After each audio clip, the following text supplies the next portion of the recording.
Hey, Thomas Helpick here from Never Been Promoted. About to go live with Roy Osing. We are going to be talking about being different or being dead. So if you don't want to die, you may want to pay attention.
Welcome to the Never Been Promoted podcast and YouTube channel. I'm on a mission to help you cut the time to all the things that are holding you back so you can unleash your entrepreneur.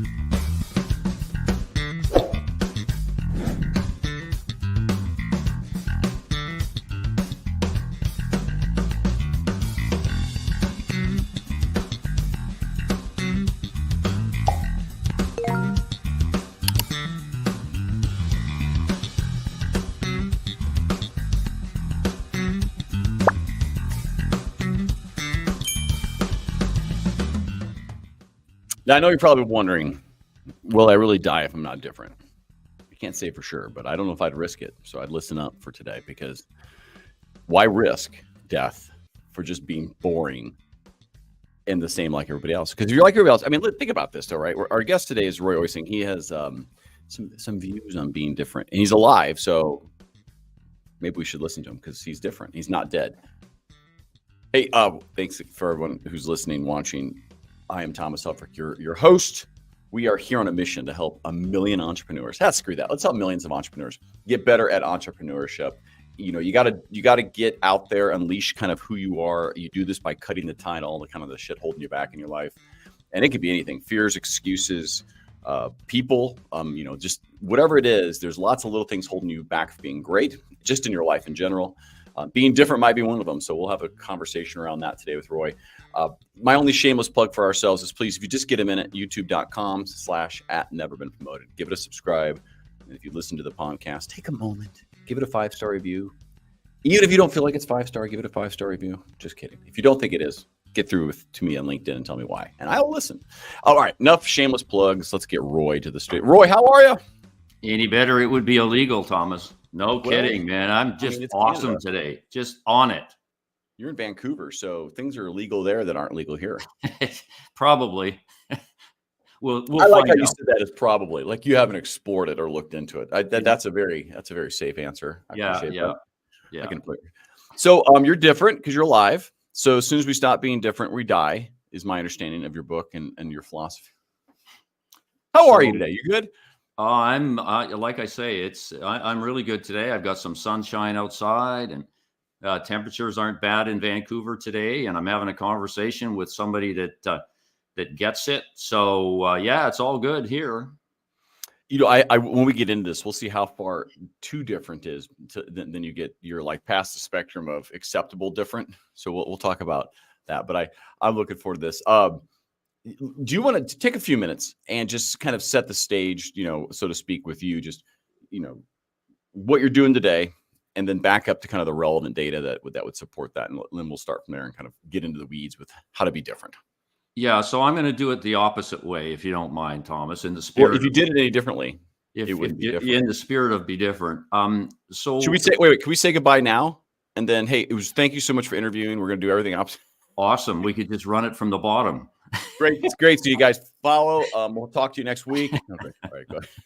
No, it's kind of like a then and now scene for me. I mean, then in the day, I was asked to lead a company when the internet was just hitting us, and we were sitting in a telco environment, right? Monopoly organization, just like tight with rules and et cetera, the internet comes along and this huge opportunity presents itself.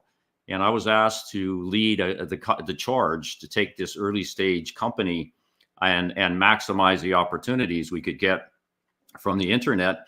And that was an interesting challenge because, it was literally a cultural change that was required going from a monopoly into a competitive powerhouse. So we can talk about the sorts of things.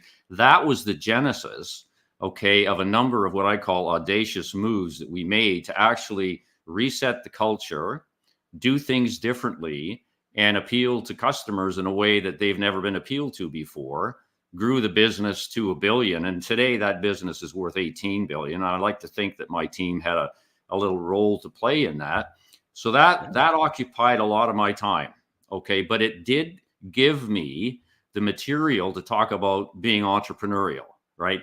And so for those of you watching this and listening to this, this is not theoretical mumbo frickin' jumbo. This is stuff that actually works in the real world, right? And so when you hear me talk about hiring for Goosebumps, you will not find that in a regular textbook, except audacious ways I took a startup to $1 billion. So you'll see it in my textbook, and people would say, well, that's kind of a silly idea. And I said, well, maybe, but it worked. It was one of a whole bunch of things that we beat ourselves up on to get to $1 billion. So went through that. I left and decided to take on a second career. And so the now part of Roy is all about spreading my word. Okay, it's all about spreading and sharing, like we're going to be doing today, the things that really work for me as growth imperatives to help businesses, help people with their careers. But it's all built around this mantra, be different. And the mantra is really simple. It says you're not being different just for the sake of being different. You're being different in a way that people care about. So it's a serving mantra. It is not narcissistic. And if, there's a lot of, I quite frankly don't care about the color of your hair. I don't care about your pronouns. I don't care about that. What I want to know is how are you being different in a way that serves others? And so that's my kind of juice right now, Thomas, is I'm spending a lot of time, having conversations like this, trying to get people to understand that it's time to put some textbooks down and pick up another one. All right. If they want to be a successful entrepreneur, if you don't, that's fine. Just keep promulgating the old stuff and we'll see you later. Be different or be dead. And so it's all based on be different. Differentiation is the key challenge that we're facing today in organizations. And that's what I like to talk about. And I'm just doing that. I'm whacking away at it, man. Well, you make a very good point. Being different for the sake of attention gets you that, but it doesn't always get you business. And if anything, sometimes the negative attention of being different can have it. You have to have a strategic reason for the being different that aligns. So not that ours is any good. I cut a tie off. It's blue. It's in brand color. It's why I did it. But the idea, there's a metaphor there. And there was intent to say, hey, I'm going to go with my personal brand. And let me tell you, that was a weird decision to say, hey, everything I'm going to have out there is going to have a cut blue tie and white on. And then that way, when I show up, you're like, oh, I know that guy. I can remember. There was an intent there. To be different there was not just because I was bored one day or I decided to get attention by having crazy hair, doing some eyes, or saying something crazily outrageous. And I think that's what you're saying. Like, I think something I'd love you to dive into a little bit. The idea of hiring for Goosebumps. I could not agree more with this statement. And only because I have a little insight. Can you explain that? Because anybody listening, I don't care if you're an entrepreneur, you have a job, you're getting a job, right? No matter where you are, this concept is so key to building the right teams, more so than resumes. I'll say it that way. So why don't you take that one since it's your idea? Yeah, I'll take that one. So our strategy as an internet company was obviously to reap the benefits of an in-place customer base that we took from the voice world and the monopoly world. Okay, we wanted to leverage this base and get them into the internet space and have them buy the products and services, et cetera, that we had. And the key to that really was creating what we called memorable experiences. So I was a very customer service oriented guy who believed that we really didn't have to sell. If we could create magical moments for people, they would buy. So it was more of a demand orientation as opposed to a push orientation. And so it occurred to me that my challenge was to recruit the kind of people who could do that. Okay, service experiences, I'm sorry to say to you guys, do not reside in technology. Okay? Technology does what it's told to do. And anybody that tells me that they felt goosebumps after reading an FAQ that satisfied them, I will call you out on that. And so it's all people. And so I thought, well, okay, how am I going to be able to recognize somebody that has this innate desire to love people? And so it was part of my Higher Human Being Lovers kind of program that we had. And so I came up with this approach. So, okay, again, we need to spot human HBLers, I would call them, right? So we would have typical hiring meetings where the candidates would be in. And this was done primarily at first for customer service people, right? So I come up with this a different approach here as well, because I was involved in literally all of them. We'd have panel interviews, and the president of the company was involved in this. Yes, for you textbookers, you would say this is micromanaging, and I will say absolutely right. Roy had his fingerprints on the most strategic part of the whole operations, which was recruiting the people who could deliver service, who could deliver top line, because that's the objective. So we would have these meetings. My direct reports were involved in there for two reasons. First of all, to understand that it was important enough that the president get involved in hiring, and secondly, to actually learn the questions that I was going to ask, and maybe in the future that they would as well. And it turned out to work that well. Okay. So Thomas, you're applying for a frontline supervisor's job in customer service in Roy's advanced communications organization. And one of the questions I would ask you is, okay, Thomas, do you like people? Do you love human beings? Now, you know that this is a trick question, right? So you were leaning in, but now you're kind of leaning back. You're just trying to figure out, all right, what does he want to hear? All right. So there was two kinds of answers that I would get, right? The first one would say, well, of course I do, Roy. And then I would say, all right, tell me a story. I want you to tell me a story that proves to me that you love people. Okay. One kind of response, right, would be like that I'm going to tell him what he wants sort of scenario, and it would just leave me cold. This was the intellectual's response to the question, right? And so I would feel like a fish and escort them out the door. The other kind of answer, okay, was a rich, passionate, emotional story about how this individual actually served another human being. I would get goosebumps. In fact, I got them right now. You did it to me, Thomas. I got them right now all over again. That's how you got on the show. I mean, I know it's a curse. So they would give me goosebumps. I would hire that person, and I would teach them what they had to know about the job. You see, because you can't teach people to love people. You can train them to grin, right? And we all know what those guys are called. You can grin me to death, but I cannot teach you to love Homo sapiens. I can't teach you to get up in the morning with this incredible innate desire to serve somebody in a way that they've never been served before. And yet, that's a competitive advantage. And so I have this ability to relate really silly little tactical micro things up to the strategy, because I wouldn't have done the goosebump thing if there were not a relationship between goosebumps, service experience, revenue growth, because that was my job as a leader, to grow this company. And so that was one. I mean, people at first thought I was crazy. I mean, I got into so much pressure from my executive peers that say, Roy, what are you doing? And I had HR people telling me that, wait a minute, there's no evidence, all right, in HR textbooks that in fact this works. And I said, quite frankly, I don't care. I don't give a shit what the textbook says. I happen to know, okay, that the people that give me goosebumps will be really warm, not just to customers, to your point, Thomas. Okay, this is about a cultural change inside. They will respect one another. They will treat their fellow employees, okay, like they want, like they're actually important and so forth. And so we started to see, just with a silly little concept, this thing grow. And in fact, it became the subject of conversations, right? You know, how many goosebumps have you got today, right? None? Okay, clearly you're either not talking to humans or you're not talking to humans in the right way. And so it was just an amazing, I call it a strategic imperative, and people laugh at that. How can goosebumps be strategic? Let me tell you, anything you do that drives behavioral change that drives loyal customers, that drives revenue growth is strategic. Goosebumps are strategic. I mean, I love that, and that is different.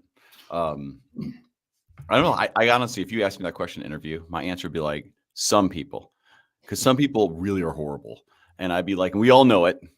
You got that neighbor that you're gonna be friendly with, but if they called in, they would feel amazing. I'd say that. I would answer that. That one I'm gonna have to put a grin on for. Most of the time, I actually like people. You know, I'll give a homeless guy 20. I'll fill up a guy's gas car. I could probably answer. I'd be like, love, love's earned. Well, look at Yeah, I like people. when you're in the heat of battle. Yeah. Okay, you don't have time, right, to go through the intellectual process of weeding out people. You're either going to win them or you're not going to win them. Yeah. If you're serious about winning them, if you're serious about it, okay, then there are certain things that you need to do. You need to suck it up and do the right thing. Okay, if you don't want to be in business, if you don't want the client, then do what your natural urges are. What I'm here to say is, if you want it, there's this amazing, simple little talent. It's not a talent. It's an innate part. It's a part of your DNA. It's part of your blood that's running through your veins. Okay, this natural leaning in inclination to help someone. You either have it or you don't have it. Okay, I can tell if you're grinning me. I can tell it over the frickin' phone, right? So, and other people can't do. You're not fooling anybody. And again, that's fine if that's what you want to do. But if you want to grow your business, like unbelievably, if you want to be a successful entrepreneur, you better start thinking about human touch in addition to technology. Okay, all I'm saying. No, well, listen, the teams that we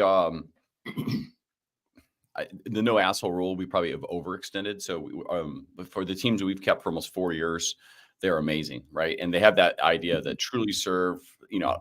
I'll catch them doing stuff on the weekends, and I'm like, guys, you got to take breaks. I mean, like sometimes I'm like, I love that you're there.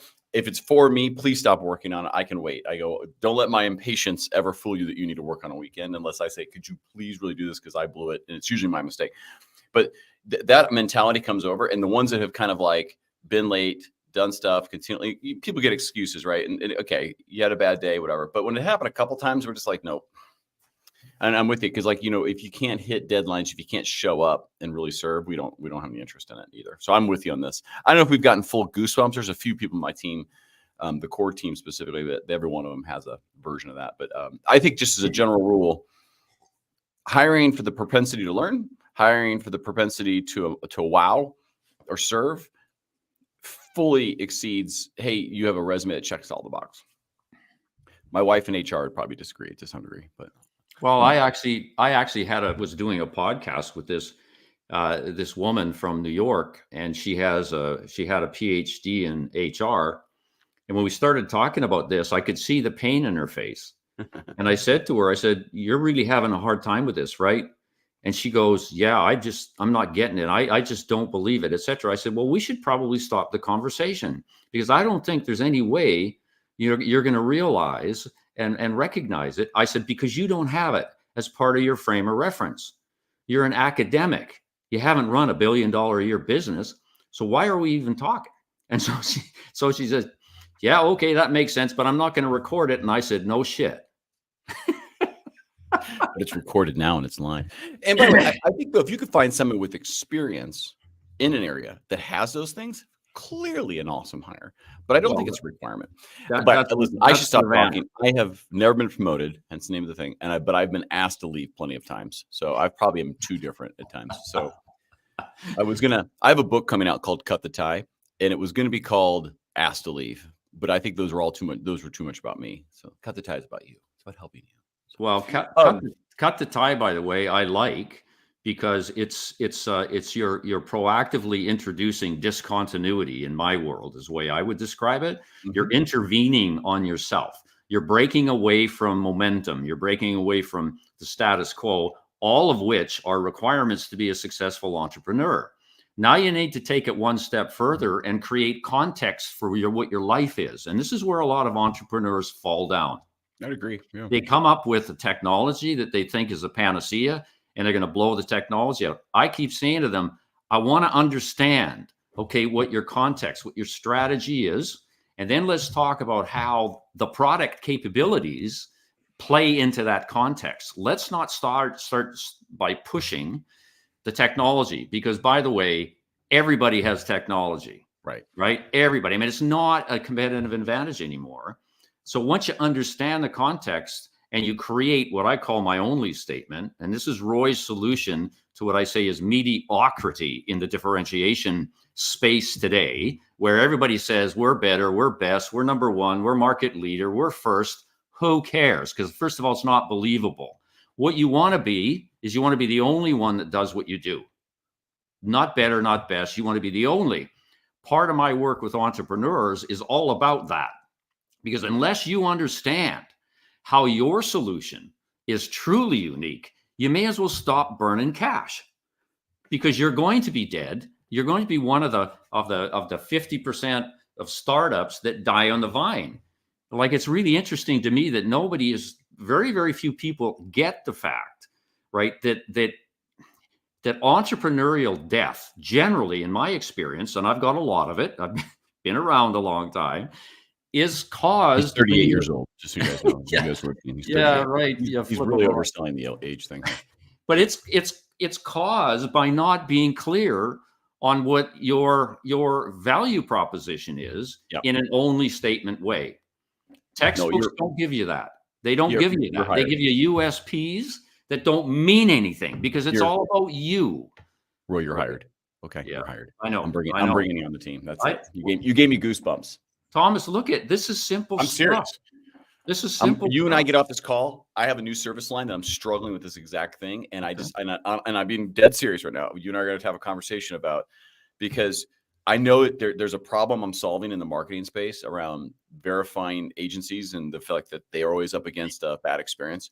I can't place the value in the words around it to do it. So you and I are going to have a conversation of how to get through that. So I'm teasing that. If you guys want to see that live, you got to join our community. So actually, though, that one's fine. I'm not going to let anyone see that one. I'm going to steal that. Okay. I will tell you though, so when we Instantly Relevant is my main company, and for a while, I think for like 6 months, we put on the site our thing that says we actually give a shit. That was our tagline. And I got pushback that, hey, you may not be perceived professional enough for bigger companies. And they said, so I took it off because you're provoking and not being provocative. And I was like, but we actually do give a shit. It's like, and so I was like, so I pulled it back. Because if you knew my personality and for what we're doing, there's probably a place for that. But what would be your take on that when you being on this extreme of probably like, well, fuck yeah, that looks great. That's what I want to see. Give me your feedback on something that extreme. So I will answer the question. It's sort of like people ask me, well, what do you think about my social media campaign? Or they'll say, what do you think about my advertising program? In this case, what do you think about my slogan? And my answer will not satisfy. My answer is, I don't know. And the reason I say that is because I need to have a clear understanding as to what your context is. It relates back to my previous comments around what's the strategy? What are we trying to do here? What exactly are you trying to achieve? And when I ask that question, the answer is a strategic game plan format, right, that I had to create when I was running this data company, and it gave me the focus to execute pristinely that I needed. Okay. It talks about how big do you want to be, which is a declaration of your growth goals over the next 24 months. So it's a 24-month top line revenue view. 5-year plans don't exist because the fourth year never shows up. Okay. The hockey stick keeps going. I think we're at 90. So 2 Yeah. years seems like an eternity out. Well, it is. And if you can shorten if your world is to have something shorter, that's what you do. The point is, the planning cycle has to match your capability to execute, because the focus is not on the plan.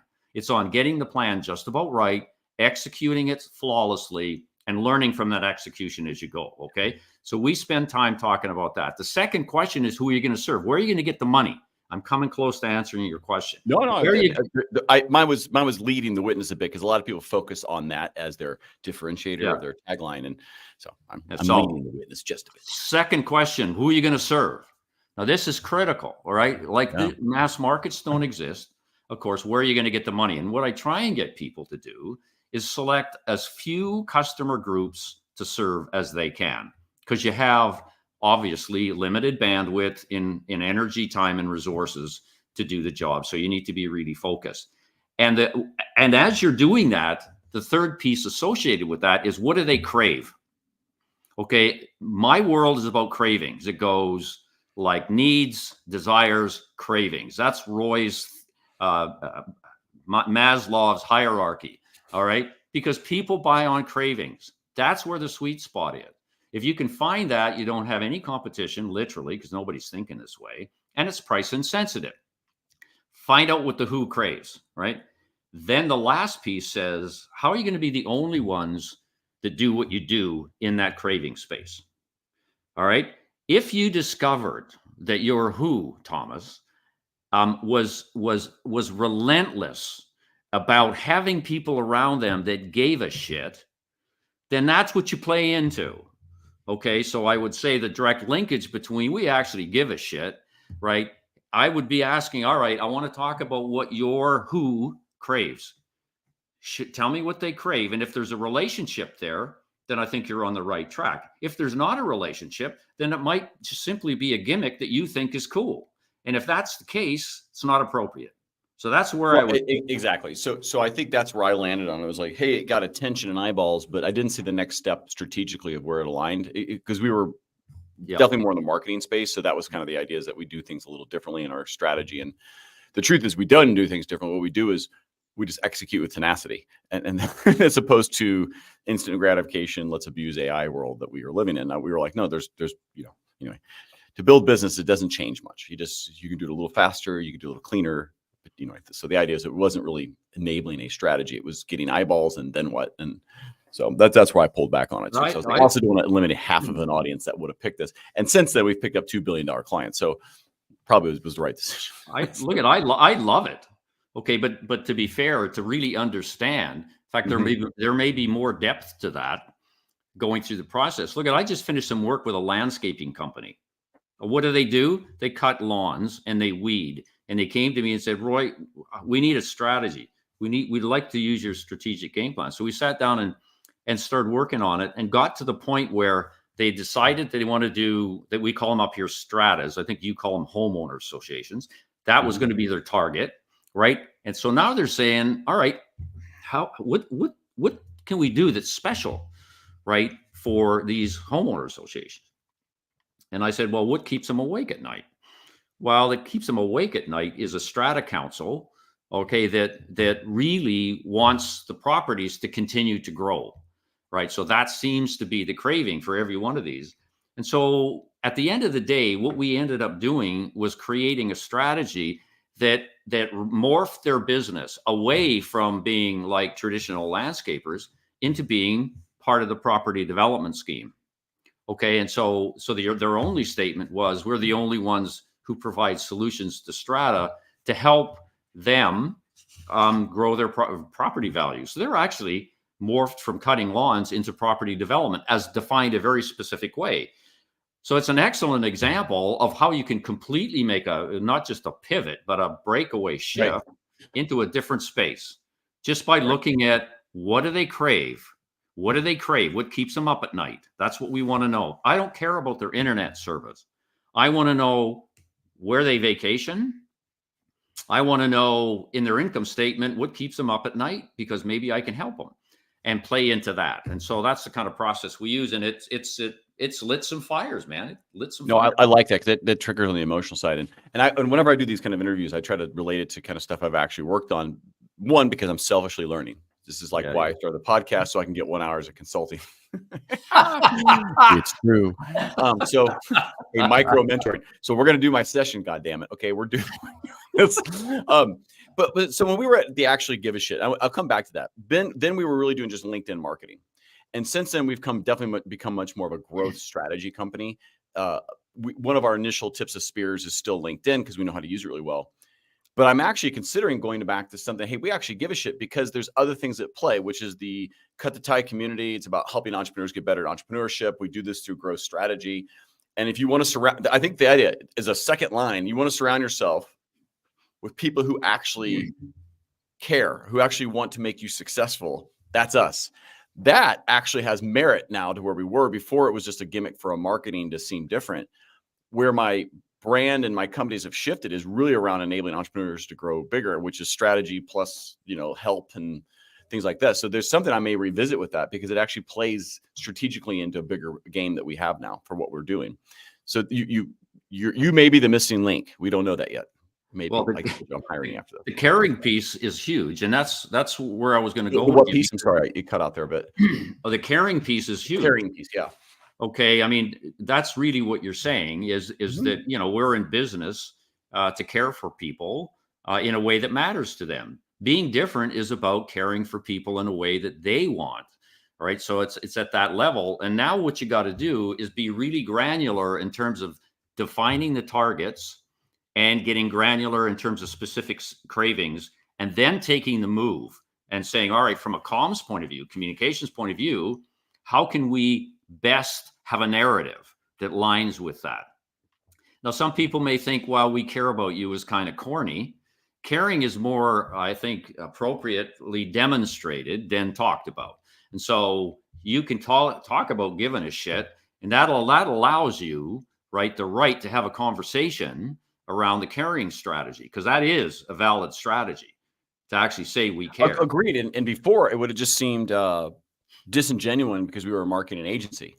And so, but now, we have a podcast. It's now top 5% globally on the subject of helping entrepreneurs and 1 million subscribers on YouTube. Right. So it's like, hey, this guy actually does give a like they can say that like with a straight face because there's other investments you get in, so around it.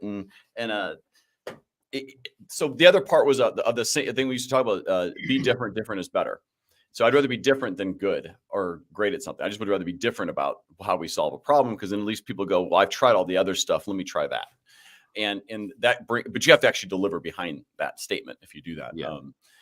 I like the way of different. So like to extend that to how we did our organization, I was like, I'm unhireable right now because I'm like, quit your job, use it as your angel investor without equity, basically. Basically unhireable at this point. But I was like, but I have to build a company, so I don't want to reflip it. And so I was like, all right, we're going to make 4-day work weeks from the start. We're not going to track time, only value a position to deliverables. So if you can do your job in 2 hours for the week, you get paid as the same as the person that takes 40. I don't care. That job's worth this. In the meantime, build side hustles that are non-competitive, have a great time, travel.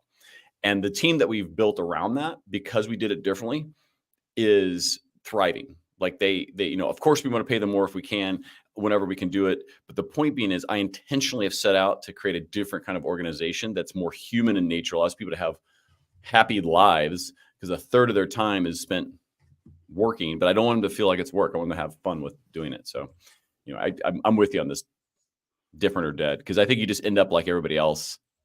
And your organization dies off too. It's caused by this incessant desire to do what academia has taught us. If everybody is taking the same courses, if everybody is listening to the same rules, how could you possibly be surprised if everybody turns out to be the same? I mean, it's just nonsensical. It's called strategic convergence. That's all it is, right? Where everybody thinks that they're playing a meaningful role. And you get all these people sort of around the glut of the normal distribution curve, right? Where you want to take them is you want to shift them a little bit to the right, where they're starting to exercise, being imperfect fast, right? Getting the plan just about right, cutting the crap, killing dumb rules, hiring for goosebumps, right? Cleansing the inside to improve the viscosity of the delivery machine. That's where you want them. You don't want them thinking that they can formularize a freaking organization. My background is math. Do you really think that I solved the differential equation on my route to $1 billion?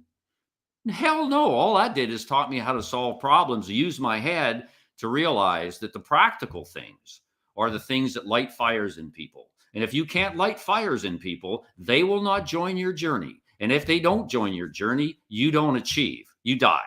That's as simple as that. But we're trapped in the inertia and the momentum of the past. And one of my biggest failings, because you wanted to know one, what is my biggest regret? I underestimated, and I still underestimate, the power of conventional thinking, the power of conformity. It's out there. It's like a virus. It's worse than COVID in the business world. Okay. Wait, You we're in want to, Georgia, United States. We didn't have COVID. We yeah. were okay. Okay. Don't take me off Florida my. and Georgia, 50-50 if we had it or not, because we just kind of No, were but if you want a outside. virus, it's nonconformity. Let's spread that. Let's spread be different or be dead. Let's Well, spread I the think only that's what change evokes change, and I'd love to get your take. So I'll make a statement of how we think about formal education, and so when you go formal education, especially in the U.S. at least, lots of people incur tons of debt doing it because they're chasing the brand of some school, some kind of ideal of that this is what you need for status, and then the universities abuse that craving, so to speak, of status and youth and getting prepared for life with $100,000 or $200,000 of student loan debt, which you can't ever get rid of. For jobs that likely don't even make that, and if they do, like you can't pay it off. It takes forever to pay it off. Like you just cripple yourself, which means you're guaranteed to have to fit yourself right as a cog into the wheel of working for corporations, and you've just been trained how to go do that. I'm of this school, is that I want our kids to go for free or incredibly like low cost, just get a degree so you can learn some stuff, right? Get a better general distribution outside of high school, but come out debt free, and then choose if you want to go learn how to work for somebody to get enough skills to go try it yourself, or if you enjoy that, stay there. But it's your choice as opposed to being forced. I think one of the conformity pieces of being different is the thinking about how we approach education and work itself has to fundamentally change to be able to really start thinking of things like how you organize HR and other businesses, because otherwise you're just there's churning it out. It's a machine at this point. The debt cycle plus expectations of status, this serving organization that's ready to accept it. It's totally that way. And look, I ended up eventually not hiring university students. I ended up hiring people that were coming out of technical institutions and practical institutions, where they've actually got a usable amount of information in their head, and they were totally leaning in, right, to trying stuff, and they weren't bound, etc. I don't know that we're ever going to get out of the cycle. I mean, as long as organizations value a Harvard degree, and I'm not saying they shouldn't. This is not Roy beating up on a good education. You need a good education. Okay, my shtick is sooner or later, when you're out there in the real world, you got to realize that it's time to put the textbook down. And I talk about put the textbook down. What I mean by that is good. You're here with some sort of development. You showed up for 4 years, and we know you'll show up to work today. Yeah. But it's time to try some other really simple things that people haven't told you are so effective in growing a business to $1 billion. That's kind of where I end up on this. Oh, what do you mean by that? Okay, now we can have a conversation. But the I don't know, but the value on that brand, that educational pin right now in the business world is so strong that there's no incentive for people to not want it, to not covet that degree. And I don't see that, quite frankly, changing anytime soon. Hopefully we can nip away at it and sort of drag people right into this kind of new space a little bit, and have them feel the pleasure of achieving stuff in that world. But it's taking a long time, Thomas, and I'm singularly disappointed in the amount of progress that we're able to make here. Yep. Agreed. And I want to show people your book here, Be Different or Be Dead.com. Check this thing out. I think you should, maybe you have, I don't know if you've written the book, Hire for Goosebumps. That would be like a really good short. You should do that one. I mean, like when you said that, I was actually, that's why I went to your site. I was like, does he actually have a book? You should write a book like that, because, and it could be like one of those like ebook short, like, hey, listen, HR people, before you'd have to have a very specific target of, hey, you're HR of one, you're about to go through an entrepreneurship. Instead of all this shit you learned, try this one. That's a great idea. I think you should have to do it like maybe 5,000 word book, like something you write this weekend. That's a great idea. Actually, go record all your freaking thoughts on the subject. I mean, with cuss words and anger and retribution and just like uprage and throw daggers at a wall halfway through it. And then let GPT go and take that and say, add nothing new to this, and then do it and say, now find some data that supports this and cite it. And then you got a book. I think you can knock this one out over a weekend, 5,000 words. I could do that. That's a great idea. And as you were discussing it, my first thought was, I'm going to provide GPT all my bullshit and just let it run. That's how to do it. That's how to do it. You got the sun today. I mean it. Okay. I'm gonna be different today. You have to do this. You're gonna go walk and you're gonna go record. And I want angry Roy. I want the Roy that was told he couldn't make an investment when he knew it was the right thing and he did it anyway. And he was cussing out the board of it. He was like, I'm gonna get fired. I don't care. It's all or nothing. If we want $1 billion, we're not doing it this way. I want that Roy. Okay. Not the Roy that's settled down now, that barely drinks, still works out. I want angry Roy. Well, if you were talking to my wife, she would say, you've still got angry Roy. In fact, it's getting worse. No, she would not be with you if you're angry. She would be like, that's what I like about him. But listen, tell the stories, get the person. I mean, that's a great book. And I don't know who your target market is, but I bet you'd like to meet as many HR people that are in the startup world as possible. So, yeah. Well, anyway. Yes and no. Because I actually think the target market for this would be literally any manager in a business, right, that hires people. Right. Okay. And because the challenge will be both ways. It'll be in terms of the recruitment process, but it'll also be forcing the matter to make it matter upstairs. That says, hey, look, we need to rethink strategy here. I think this is the TEDx talk is what I think. Yeah. Okay. We need a clearer view of the strategic importance of hiring for Goosebumps. Why don't you give it to us, CEO? This is an important part, right? Yeah. And so maybe you get two things. You get validation that the strategy has to be morphed a bit, plus you get better guidelines for bringing people in that actually like people. Yeah. I think that's, unless you have someone running a process in the background that never interacts, which is at that point, I'd argue, why not automation? But whatever. If you have any human interaction, and I mean even internally, so process to say account owner, then Goosebumps still works. But sometimes there are people who just really are good at not talking to people, and they're good at getting shit done.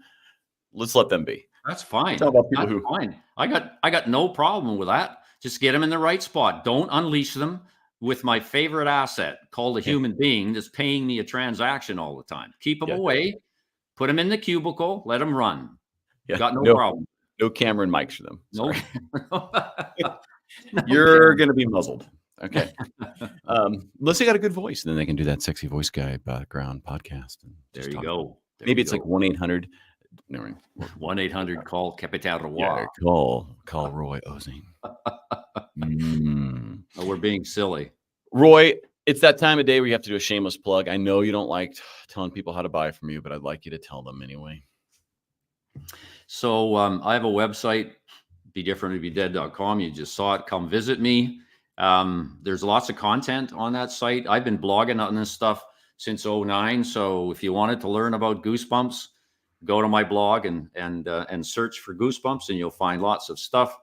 I've written 7 books in the Be Different or Be Dead series, the latest of which you saw on my website, which is the audacious, unheard of ways I took a startup to $1 billion in annual sales. So you'll get information on that.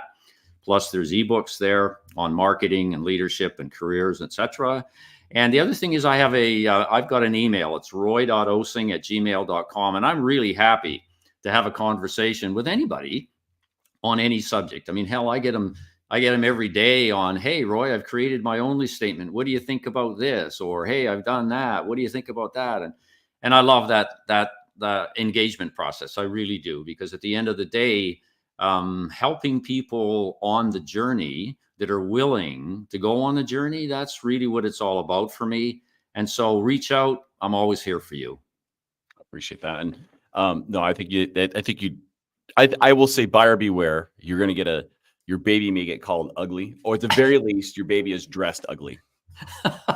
Some babies are ugly, but usually the parents are too. And so so that's what you're actually doing when you call a baby ugly. Like, you're actually not that attractive. So, hey, you know what? In branding, I have this expression. Look at it. You can put lipstick on a pig, and it's still a pig. And these are the organizations that think that change in name is going to improve their competitive position without changing their strategy. What a joke. You put lipstick on that puppy, it's still a pig.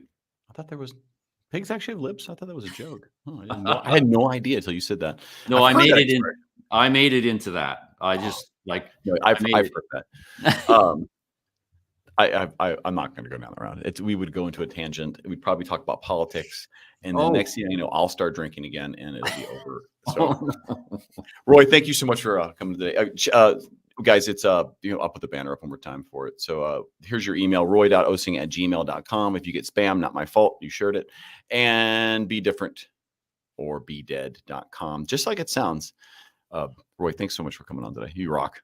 Hey, listen, my pleasure. It's been an honor, and it's been fun. You did an awesome job, mate. Thank you. I appreciate that. If I could just figure out a way to monetize it. We're going to talk about how to bring things. No, I'm kidding. Monetize. Right. By the way, monetize thinking is another be different or be dead idea that I'm working on. So there you go. Nobody's. Oh, you know what? That's going to be a second time coming back here. Monetizing the cognitive process that degenerates into action. That's going to be it. I like it. I got goosebumps. I'm going to put you in the periwinkle room. I'll be right back. Roy, thank you so much for being our guest today. Anybody who made it to this point in the show, you rock. Seriously, if this is your first time listening, I hope you come back. We are on a mission to help entrepreneurs get better at entrepreneurship by cutting the tide, all the shit holding you back. And I do mean it. You have fears, you have excuses, you have the senses of entitlement, you have toxic people. Sometimes it's just your former self you got to let go. You got to move forward. And if you're not an entrepreneur, this is a super healthy thing to do just to be better at life and your relationships, is to cut the tide, all that little stuff that you don't need to, some belief systems that you're like, I'm not so sure about. And actually, I'll leave this as a challenge for anybody. Ask yourself one belief system you 100% know is true, and then go question it in reality and see how true it really is. I bet you find that everything you can believe in, it can truly be challenged, and it'll make you think differently. It may not take you away from what you believe, but you may have a different perspective, which will help you grow, which is a form of letting yourself, be more successful. But until we meet again, get out there, go unleash that entrepreneur. Thanks for listening to the Never Been Promoted podcast.